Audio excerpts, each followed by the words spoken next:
Number 52, मूर्तियों में जान नहीं होती। सितंबर 2023 में राहुल ने अपने एक बयान में कहा था कि संसद में चुनकर आए प्रतिनिधि मंदिर की मूर्तियों की तरह है, सिर्फ दिखावे के लिए, उनके पास शक्ति नहीं। जैसे मंदिर में मूर्ति होती है वैसे मूर्तियां बना रखी हैं और ओबीसी की वहां पे मूर्तियां भर रखी हैं, मगर पावर बिल्कुल नहीं है। नंबर 53, जीसस ही असली भगवान। भारत को जोड़ने के नाम पर राहुल गांधी ने जो यात्रा शुरू की थी, उसकी शुरुआत में ही हिंदू विरोधी मानसिकता उजागर हो गई थी। राहुल गांधी ने तमिलनाडु में पादरी पुनैया से मुलाकात की थी, जिसमें पादरी ने खुलकर कहा था कि जीसस ही असली भगवान है। इस मुलाकात में शक्ति का अपमान किया गया, जिस पर राहुल गांधी ने कोई प्रतिक्रिया नहीं दी। नंबर 54, गीता प्रेस को शांति पुरस्कार क्यों? मुस्लिम लीग को सेक्युलर बताने वाली कांग्रेस उस समय बौखला गई जब हिंदू धार्मिक ग्रंथों की सबसे बड़ी पब्लिशर गोरखपुर की गीता प्रेस को गांधी शांति पुरस्कार से नवाजा गया। गीता प्रेस ना तो चंदा मांगती है, ना ही विज्ञापन लेती है, लेकिन कांग्रेस को दिक्कत इस बात की थी कि हिंदू धर्म का प्रचार करने वाली संस्था को सम्मान क्यों दिया गया। नंबर 55, हिंदुओं के प्रतीक स्वस्तिक का अपमान। हिंदू धर्म में हर शुभ कार्य से पहले जिस स्वस्तिक चिन्ह की पूजा की जाती है, केजरीवाल ने उसी स्वस्तिक की विवादित तस्वीर शेयर की थी, जिसमें एक झाड़ू लिए शख्स को स्वस्तिक के पीछे दौड़े देखा जा सकता है।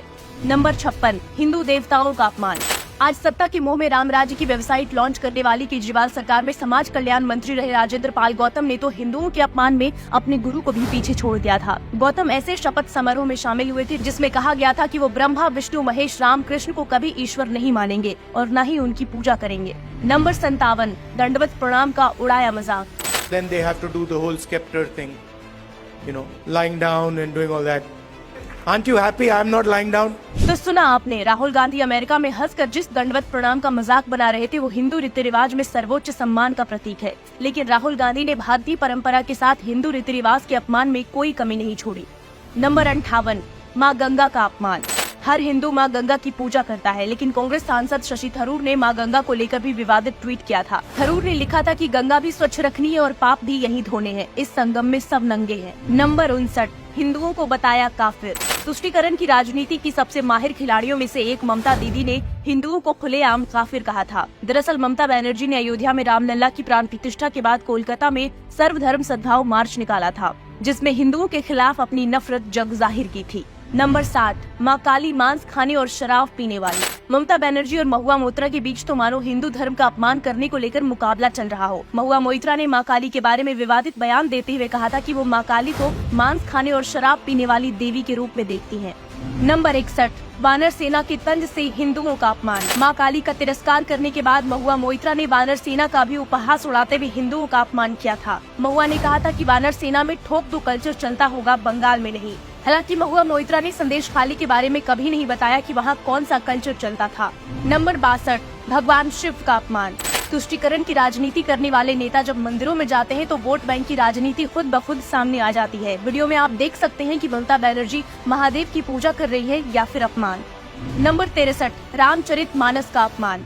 ज्ञानवापी से मूर्तियां निकलवाने और कार सेवकों पर गोलियां चलवाने वाली समाजवादी पार्टी के नेता स्वामी प्रसाद मौर्य ने तो हिंदुओं के अपमान की सारी सीमा लांघ दी थी। मौर्य ने तुलसीदास रचित रामचरितमानस को बकवास बताते हुए बैन करने की मांग की थी।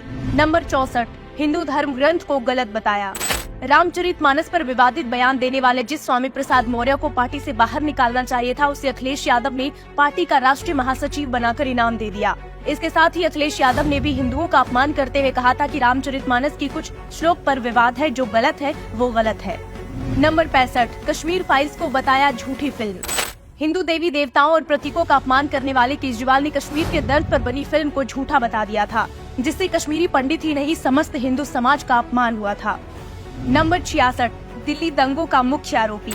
2020 में हुए दिल्ली दंगों ने हिंदुओं को चोट पहुंचाई थी और भारत की बदनामी हुई थी। इन दंगों में आम आदमी पार्टी के तत्कालीन पार्षद ताहिर हुसैन मुख्य आरोपी थे। दंगों में हुई हिंसा में आईबी अफसर अंकित शर्मा की बेरहमी से हत्या कर दी गई थी। कड़कड़डुमा कोर्ट ने आम आदमी पार्टी के तत्कालीन पार्षद ताहिर हुसैन के साथ 10 आरोपियों के नाम तय किए थे। कोर्ट ने माना था कि दंगे में शामिल लोगों के निशाने पर हिंदू थे। नंबर 67, तिलक लगाने से इनकार। बंगाल में तुष्टीकरण की राजनीति करने वाली ममता बनर्जी ने एक बार तिलक लगाने से इनकार कर दिया था, जबकि ये सभी जानते हैं कि तिलक लगाना हिंदू रीति रिवाजों में कितना पवित्र माना जाता है। लेकिन ममता बनर्जी ने तिलक से इनकार करने में कोई झिझक नहीं दिखाई। नंबर 68, तिलक से किया परहेज। ममता दीदी ने जब तिलक लगाने से इनकार कर दिया तो कांग्रेस कैसे पीछे रह सकती थी। कर्नाटक के मुख्यमंत्री सिद्धारमैया ने भी एक कार्यक्रम में माथे पर तिलक लगाने से मना कर दिया था। नंबर 69, भगवान राम को नहीं जानते। जिस कांग्रेस ने कभी प्रभु राम को मानने से इनकार कर दिया था, उसी कांग्रेस की तमिलनाडु से सांसद ज्योतिमणि ने राम को जानने से भी मना कर दिया। आप खुद सुन लीजिए ज्योतिमणि का बयान। I don't know Ram because we are indigenous people. We follow our ancestor worship. You ask anybody in Tamil Nadu, we don't see any Ram temple. Number 70, Ram मंदिर का बहिष्कार। कांग्रेस समेत इंडिया अलायंस की लाख अड़चनों के बाद जब भव्य और ऐतिहासिक राम मंदिर बनकर तैयार हो गया, तब भी कांग्रेस ने हिंदुओं का अपमान करने की आदत नहीं छोड़ी। कांग्रेस ने एक झटके में राम मंदिर के प्राण प्रतिष्ठा का निमंत्रण ठुकरा दिया। ये वही कांग्रेस थी जिसके नेता राम मंदिर को विध्वंस करने वाले बाबर की कब्र तक पहुंच गए थे। नंबर 71, राम भक्त नेता को पार्टी से निकाला। जैसे मुलायम सरकार में राम भक्ति अपराध था, उसी तरह कांग्रेस में भर्ती के लिए राम विरोध जरूरी है। इसका उदाहरण तब देखने को मिला जब राम मंदिर के उद्घाटन में शामिल होने वाले आचार्य प्रमोद कृष्णन को कांग्रेस ने पार्टी से बाहर निकाल दिया।